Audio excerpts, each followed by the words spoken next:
Okay, so you may be taking this every day for your aches and pains. Despite some past concerns, there are now new warnings coming out over your use of acetaminophen. Tired of paying too much for your over-the-counter medication? Well, many of us are. We have some cheaper alternatives, and most of what you need is probably already in your medicine cabinet. So have you tried to clean out that cut in the ocean because you heard salt water can heal it faster?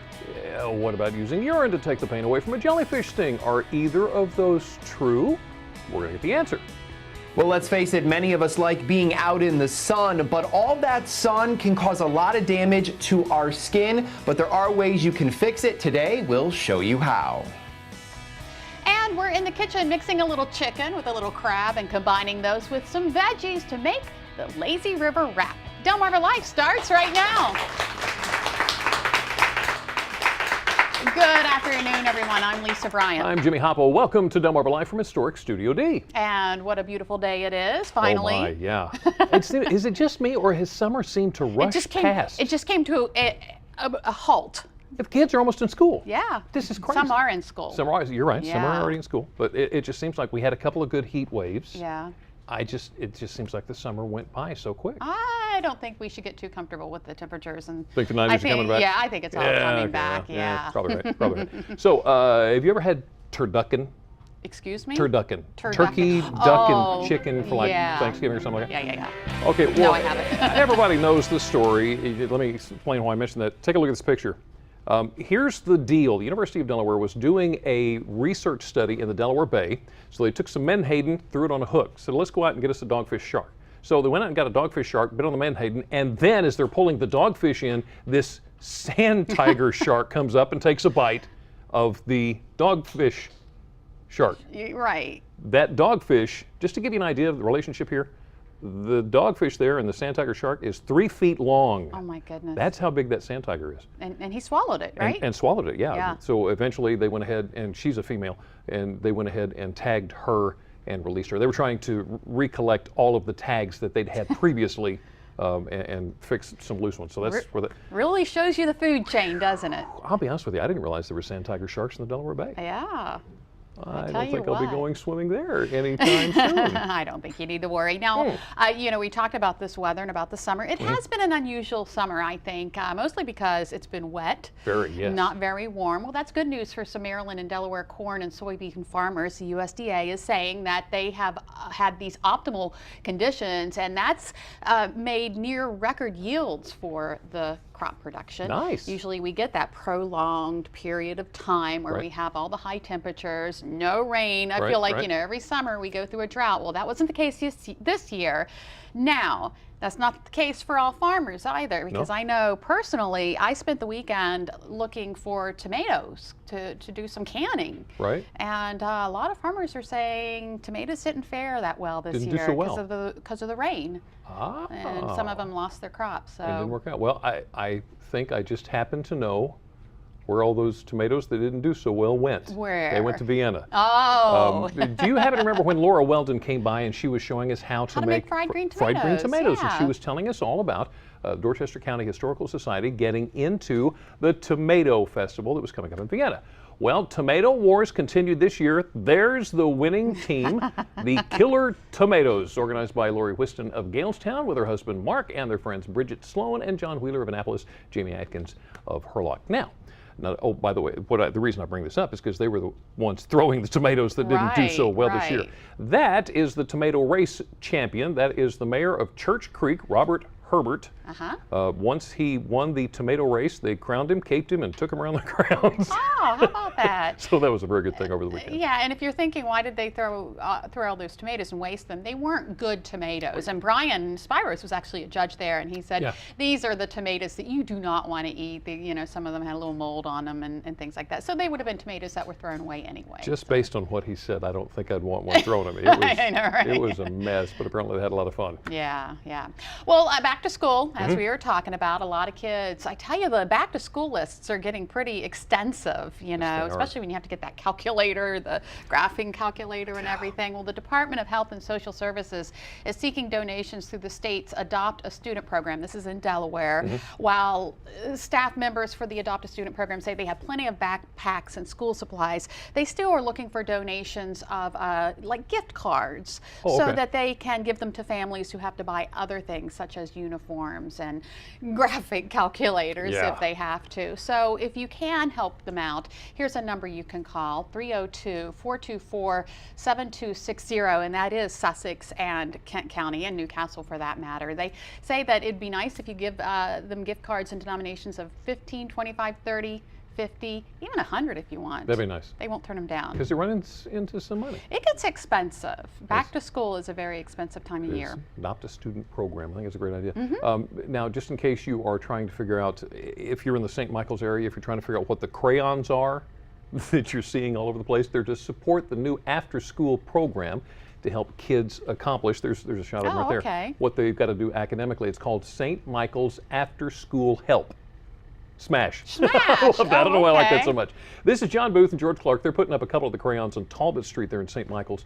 The primary emphasis, what they're doing, they're focusing on the after-school program on reading primarily. Okay, so now this is their pilot year. So they're doing it with the second graders, they're doing it with the fourth graders, and then once they have everything smoothed out and figured out what the problems are and fix the bugs, they're going to apply it to more. So it's the after-school program. That's what the crayons are all about. Don't go putting up your own. That's not the deal. Hanging up your crayons in St. Michael's. And you know, reading and math and science, all that is very important, and it's stressed in school, but we cannot forget the arts, and that's why the Cape Henlopen School Board is doing something pretty cool. They've approved live simulcasts of the Metropolitan Opera at the high school. At the high school. At the high school. Isn't that cool? That is awesome. That is so neat. It's now a matter of raising the funds to get the necessary equipment into the building for it to become a reality. Now, the Rehoboth Beach Film Society and the Cape Henlopen Educational Foundation need to raise about $25,000 by the end of the month to get everything in time for the first performance of the year. That's set for October 5th. Okay. RBFS's executive director, Sue Early, said donations are past the halfway mark, so they're almost there. They've gotten almost $13,000. So, but yeah, help them out. That's neat. I think that, you know, rather than busing them up to New York, they just can watch the opera here. Comfort of home and get right home. Yeah. That'd be good. Absolutely. So, how many teenagers have you worked through the driver's license? 2 down, 1 to go. 1 to go. Mine just got his driver's license. I guess it's been about a year ago now. Yeah, I remember. In Delaware, as you probably already know, you need to pay close attention to their driving right after they get the license. The first 50 hours that they drive has got to be with another licensed driver. Right. Now, in our case, the state emphasized it needed to be either me or Carol. It needed to be a parent. The reason I'm mentioning this, Delaware Governor Jack Markell explains how the state has teamed up with Ford Motor Company, Parents Supervised Driving program. This program augments that whole 50 hours of supervised driving thing during the first 6 months of the driver's license. So if you hear more about it, that's what's going on. 16 and 17-year-olds make up less than 2% of the drivers here in the state of Delaware. Did you know they account for 5.3% of reported crashes? So just, you know, if they're getting the driver's license, go in the car with them, let them drive, supervise them, make sure they learn it right. You could still hit the imaginary brake. Yeah. I hurt my foot several times. Do this. No, I'm not holding on for dear life. You know what my problem with that is? Yeah. My wife still does that when I drive. I still do it to my husband. Do you really? Good grief. Did you hear about the Run or Die over the weekend? Yeah, I did actually. I saw it all over Facebook. I think Chris was checking it out on Facebook. The Run or Die 5K at the Dover International Speedway. It turned out well. Here's what you're looking at. It was an untimed event. They had thousands of participants on the Monster Mile. First, they jogged on the Monster Mile itself. Then they went outside, and when they counted down, everybody would throw die in the air. Yeah. Now, during the 5K, every now and then, they had groups on the side that would throw die at you. Throw die at you.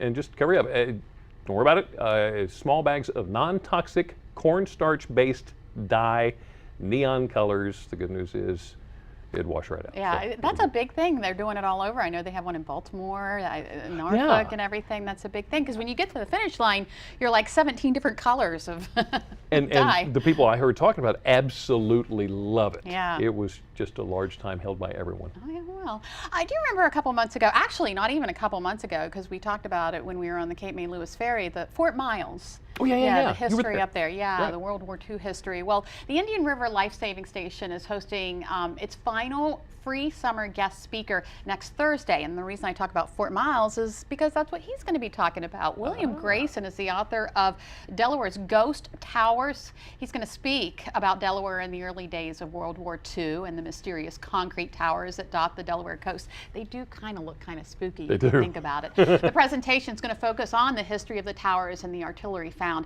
at Fort Miles. So if you liked our segment, you can learn more. He's going to talk Thursday, August 29th at 7 p.m. at the Indian River Life Saving Station. If you want some more information, there's a number to call, 302-227-6991. I wonder how many people drive by those, see them, and never give them a second thought. I don't know. I remember the first time I saw him. The segment that you did on all of that just absolutely astonished me. It was like, wow, I did not know all of that. So when you go to a Shorebirds game and you see the ball boy there, he's always running out, picking up the ball that the catcher missed, or he's Throws bringing it it into the crowd. throws into the crowd, or he brings more baseballs out to the umpire because he's run out of his. Do you ever wonder if that's all they do? Let me answer that question for you. Thank you. The answer is no. Here's a little video that proves that. Now watch this. Rips one down the first base line. Boom. Okay, now to explain what you just saw, there's the ball boy. There's a catcher warming up a pitcher on the sidelines. What that kid did was he dove, backhanded the ball before it hit the catcher in the back. We're going to run this again for you. Yeah, you're going to do that in slow motion A little because bit I slower. didn't catch it the first time. Catcher was appreciative too. He realized that was coming. It was a single bounce. That's how hard this foul was hit. Boom, down the first base line, single bounce. This And kid there he stabs goes. it. Look at this. Wow. How old do you think he is? I would put him 14 or 15. I'm just guessing here, but How he long got before they sign him? If he left that stadium and they didn't have a signature already, they're idiots. I'm just putting it out there, but it was an absolutely I hope that incredible catcher play. bought him a soda or Oh, something. he did. He realized what had happened. Wow, I love you, kid. Well, it's finally here, the royal baby portrait. Take a look. 1 month after Prince George was born, his first formal photos with his parents, Prince William and the Duchess of Cambridge, have been released by the palace. And look at them. Aren't they gorgeous? This is a beautiful family. As has widely been speculated, the pictures were not taken by a professional. I was going to As a say, matter that looks of like a fact, homemade picture. yeah, Catherine's father took the photos, Michael Really? Middleton, at his home in Buckleberry this month. The royal family's black cocker spaniel, Lupo, is included. And well, look, even he's smiling, or she. But you know what? This just goes along with what they're doing. They're a little more informal, not so much, royal and pompous. Yeah. I mean, That's amazing what they're doing. Yeah. That's a big step out of the box there. Yeah. That's a cool picture. I like that. Still to come on Delmarva Life, the FDA recently came out with a warning on the popular pain reliever acetaminophen. Up next, we're going to lay it all out for you so you can help keep you and your loved ones safe. And maybe you want to go a different route. Instead of opting for the over-the-counter meds, perhaps you'd rather use natural home remedies. We'll share several health fixes that cost less than $5. Plus, we'll hear some of your tried and true measures. And while we're talking about your health, can ocean water really heal your cuts and scrapes? Can sunbathers actually get a burn on a cloudy day? We're going to unmask a few of the common myths. And a little bit later, we're wrapping things up in the kitchen. There are so many ingredients you can stuff into a tortilla for a tasty meal. We'll give you a few more ideas. Delmarva Life, we'll be right back. Delmarva Life is brought to you by Sussex County Federal Credit Union, guiding you to your financial future. Peninsula Regional Medical Center, honored to serve the entire Delmarva Peninsula since 1897. Your local York and LG dealers, and State Farm Insurance. Like a good neighbor, State Farm is there.